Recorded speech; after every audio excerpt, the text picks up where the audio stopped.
بسم اللہ الرحمن الرحیم نحمده ونصلی علی رسولہ الکریم اما بعد فاعوذ باللہ من الشیطان الرجیم بسم اللہ الرحمن الرحیم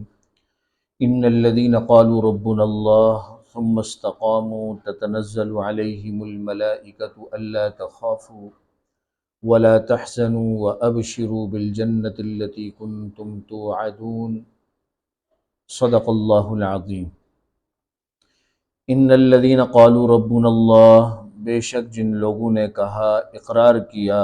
ربنا اللہ، ہمارا رب اللہ ہے، ثم استقاموا، پھر اس پر مستقیم رہے، استقامت اختیار کی، تتنزل علیہم الملائکہ، تو ان پر فرشتے اترتے رہتے ہیں، اور اللہ تخافوا ولا تحزنوا، اور فرشتے اتر کر کیا کہتے ہیں؟ اللہ تخافوا، کہ تم اندیشہ نہ کرو، ولا تحزنوا، اور رنج نہ کرو، وابشروا بالجنہ، اور تم جنت پر خوش رہو، التی کنتم توعدون، جس کا تم سے وعدہ کیا گیا۔ یہ آیت کریمہ سورہ حامیم سجدہ کی اللہ تبارک و تعالی نے اس آیت کریمہ میں بڑے جامع انداز سے ایمان والے اور عمل صالح والے اور اس پر استقامت اختیار کرنے والوں کو بڑی زبردست بشارت اور تسلی دی، کہ جن لوگوں نے کہا، کہ اقرار کیا، ربنا اللہ، کہ اللہ ہمارا رب ہے۔ رب اس ذات کو کہتے ہیں جو بتدریج کسی چیز کو ادنا سے کمال درجے تک پہنچا دے،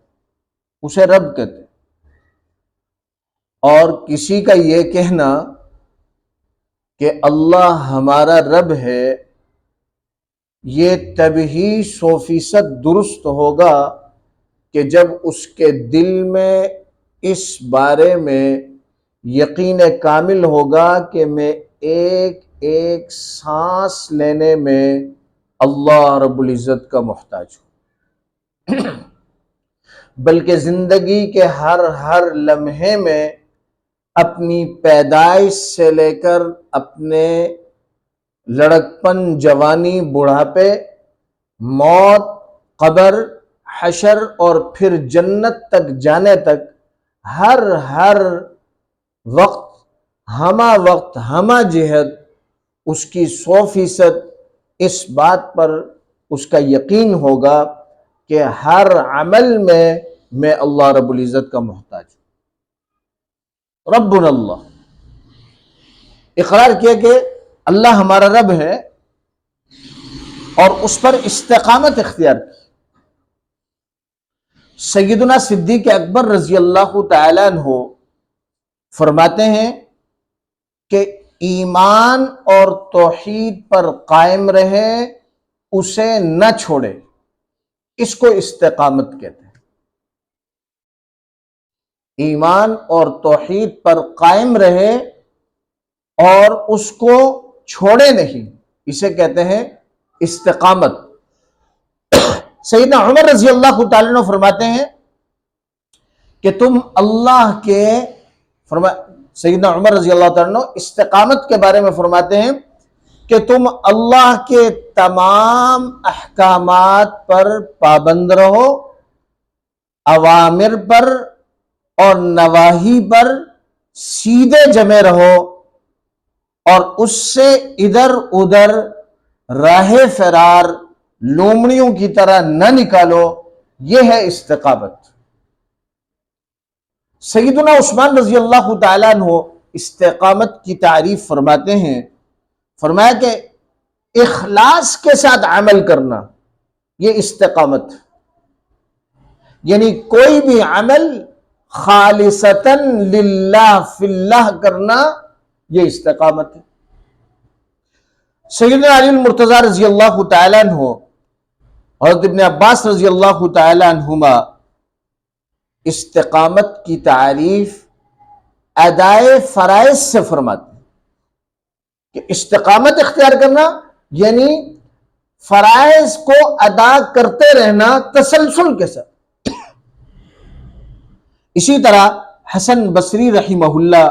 استقامت کے بارے میں فرماتے ہیں کہ تمام اعمال میں اللہ کی اطاعت کرنا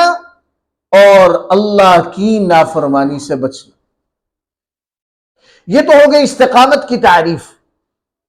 جس کا لب لباب یہ نکلا کہ ایمان قبول کیا، اس کے بعد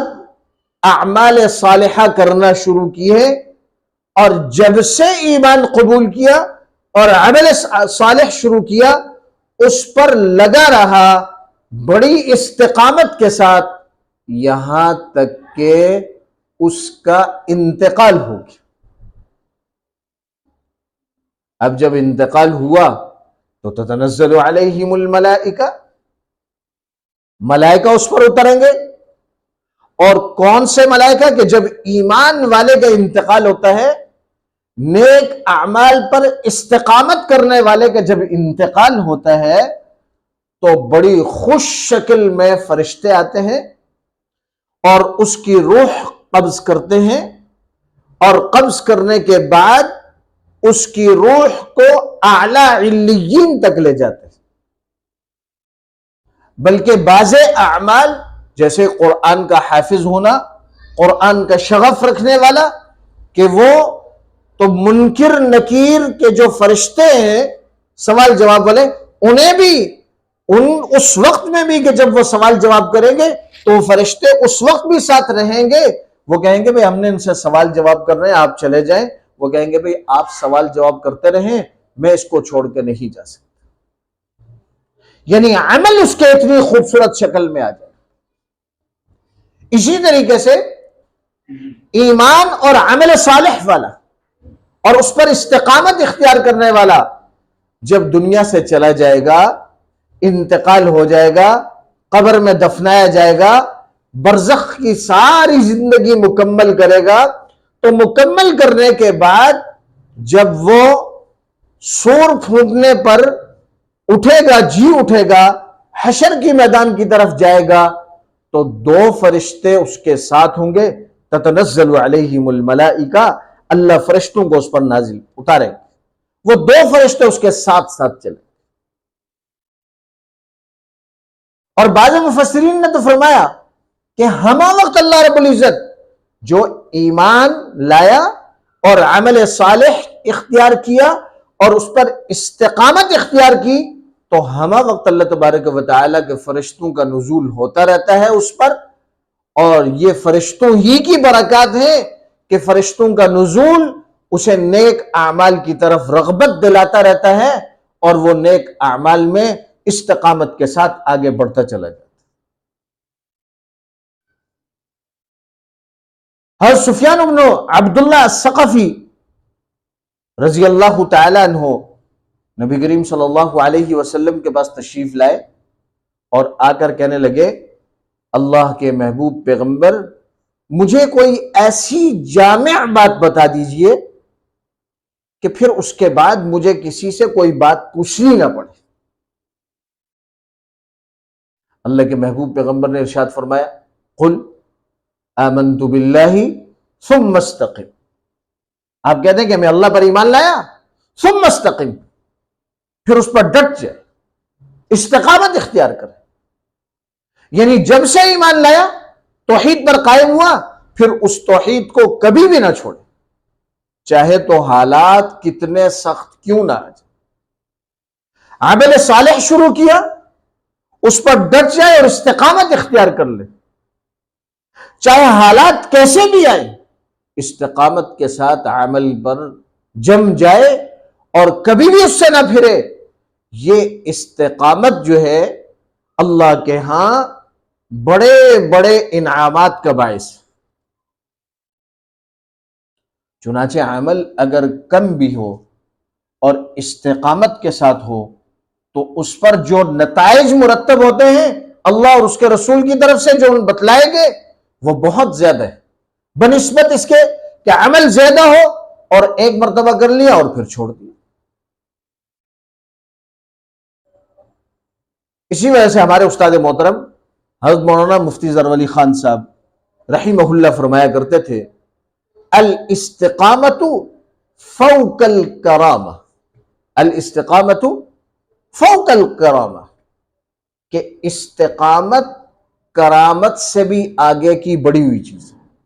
ایک آدمی اگر استقامت کے ساتھ نماز پڑھ رہا ہے، اوابین پڑھ رہا ہے، چاشت پڑھ رہا ہے، اسی طریقے سے استقامت کے ساتھ سچ بول رہا ہے، جھوٹ سے بچ رہا ہے اور پابندی کے ساتھ بچ رہا ہے،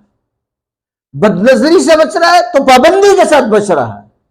مکمل استقامت کے ساتھ لگا ہوا ہے۔ اور ایک وہ شخص ہے کہ جس کے ہاتھ پر کرامت ظاہر ہو رہی ہے۔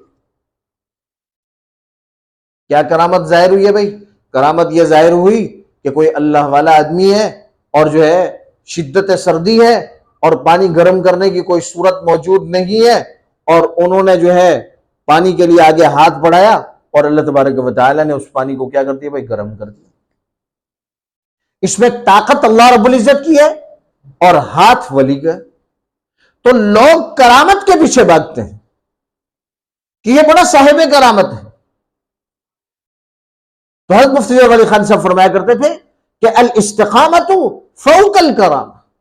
کہ استقامت کرامت سے بڑی ہوئی چیز ہے، کیونکہ جو صاحب کرامت ہوگا، حقیقتاً صاحب کرامت ہوگا، اس کے عمل کے پیچھے یا اس کی کرامت کے پیچھے بھی استقامت ہی ہے کہ وہ استقامت سے جمع رہا یہاں تک کہ اس کے ہاتھ پر اللہ نے کرامت کا ظہور کیا۔ چنانچہ مولانا اشرف علی تھانوی رحمہ اللہ کے پاس کوئی شخص گیا اور انہوں نے بڑا چرچا سنا کہ حضرت جو ہے بڑے اللہ والے، اور وہ اسی مزاج کا تھا کہ بھئی کوئی کرامت دیکھنا چاہتا تھا۔ تو ایک ہفتہ مولانا اشرف علی تھانوی رحمہ اللہ کے ساتھ رہا، اور ساتھ رہنے کے بعد پھر جب جانے لگا تو کہنے لگا کہ حضرت میں نے آپ کا بڑا چرچا سنا تھا کہ آپ بڑے اللہ والے، میں نے تو کوئی خاص کرامت نہیں دیکھی آپ کی۔ حضرت نے فرمایا کہ اس ایک ہفتے میں کوئی ایک عمل بھی آپ نے اس جگہ پر ایسا دیکھا کہ جو خلاف سنت ہوا؟ کہنے لگا نہیں۔ کہا اس سے بڑی اور کرامت کیا ہوگی کہ پورے ہفتے میں ایک عمل بھی سنت کے خلاف نہیں ہو۔ اسی کو اللہ تبارک و تعالی ارشاد فرما رہے ان الذین قالوا ربنا اللہ ثم استقاموا، کہ جنہوں نے کہا اللہ ہمارا رب ہے، اللہ ہمارا رب ہے، کامل درجے کے ایمان اور یقین اور عمل صالح کے ساتھ اللہ ہمارا رب ہے، ہم اس کی ہمہ وقت اطاعت کریں گے، کبھی اس کی نافرمانی نہیں کریں گے، اس نظریے کے ساتھ جب اس نے یہ بات کہی ثم استقاموا، پھر اس پر ڈٹ گیا، تو انعام تتنزل علیہم الملائکہ، ملائکہ کا نزول، ملائکہ اللہ اس پر اتارے۔ یہی وجہ ہے کہ نبی کریم صلی اللہ علیہ وسلم نے حضرت علی رضی اللہ تعالیٰ عنہ سے ارشاد فرمایا یا علی تعلم القرآن وعلمہ الناس، قرآن سیکھو اور لوگوں کو سکھاتے رہو، اور اس تسلسل کے ساتھ، سیکھنے سکھانے کے تسلسل اور استقامت کے ساتھ فَإِن مِتَّ، اگر آپ کا انتقال ہو گیا، حجت الملائکۃ الی قبرک، اللہ آسمانوں سے فرشتے اتاریں گے اے علی جو تیری قبر کا طواف کریں، تتنزل علیہم الملائکہ، اللہ فرشتوں کو۔ گرامی قدر سامعین، بہت قریب رمضان المبارک اب ہم سے بچھڑا، اور اس رمضان المبارک میں ہم نے بہت سارے اعمال پابندی سے کی۔ ہم نے قرآن کی تلاوت پابندی سے کی، جو پورا سال قرآن نہیں پڑھتا تھا اس نے بھی قرآن پڑھا، جو پورا سال نوافل نہیں پڑھتا تھا اس نے بھی نوافل پڑھے، اگر اور نہیں بھی پڑھے تو کم از کم 20 رکعات تراویح بڑی بڑی رکعات پڑھی۔ ضرورت اس بات کی ہے کہ ہم نے یہ جو محنت کر کے اپنی عادت بنائی ہے، بڑی مشکل سے پورا مہینہ محنت کر کے جو ہم نے پابندی کے ساتھ اعمال کی عادت بنائی ہے، کہیں ایسا نہ ہو کہ ہماری یہ عادت دوبارہ ٹوٹ نہ جائے۔ جس استقامت کے ساتھ ہم نے فجر جماعت سے پڑھی، باوجود اس کے کہ ہم نیند کے اندر ہیں، لیکن ہم نے فجر نہیں چھوڑی، اسی استقامت کے ساتھ پورا سال ہم فجر کی نماز با جماعت پڑھنے والے بن جائیں، قرآن کی تلاوت پابندی کے ساتھ کرنے والے بن جائیں،